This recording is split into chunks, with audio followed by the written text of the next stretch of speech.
Төмөр цөмүүдийн хамтын ажиллагааны байгууллагын гишүүн орнуудын одоо ачааны хэмжээ тохиролцох зөвлөгөө 2 дахь өдрөө бол үргэлжилж байна. За өнөөдөр Монгол Улс Орос улбаны улсын төмөр цөмүүдийн байгууллагуудын ачааны хэмжээ тохиролцох одоо салбар хуралдаан бол болж байна. Мэдээж энэ хуралгаар одоо хичнээн нөхцөл төрлийн бараа бүтээгдэхүүнд хичнээн тонн ачааг одоо тээвэрлэх вэ гэдэг энэ асуудлыг бол голлон хөндөө ярилцаж байна. За Улаанбаатар төмөр цөмийн хувьд бол 2025 онд нийтдээ одоо 34 сая тонн ачаа тээвэрлэнэ гэсэн ийм төлөвлөгөөтэйгээр ажиллаж байгаамаа. Төмөр цөмүүдийн хамтын ажиллагааны байгууллагын гишүүн орнуудын 5 дугаар хэсгийн замаар 2025 онд тээвэрлэх ачааны хэмжээг тохиролцох зөвлөгөөн үргэлжилж байна.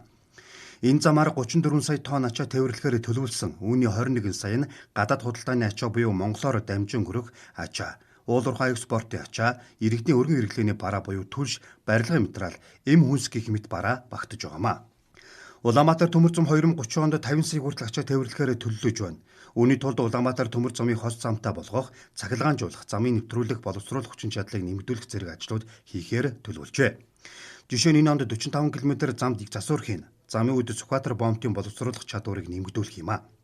Төмөр замуудын хамтын ажиллагааны байгууллагын гишүүн орнуудад Монгол Орчин улбаны улс, бүгд найрамдах Хятад ард улс, Афганистан, Беларусь, Вьетнам, Казахстан, Туркменистан, Узбекистан, бүгд найрамдах Солонгос улс зэрэг нийт 12 орны төлөөлөл багтдаг. Монгол Улсын засгийн газар шинэ сэргэлтийн бодлогын хүрээнд 4600 км төмөр зам барьж шинээр 4 бомтыг төмөр замаар холбох, бомтуудын ачаа нэвтрүүлэх хүчин чадлыг 2-3 дахин нэмэгдүүлэх ажлыг хийж хэрэгжүүлж байгаа.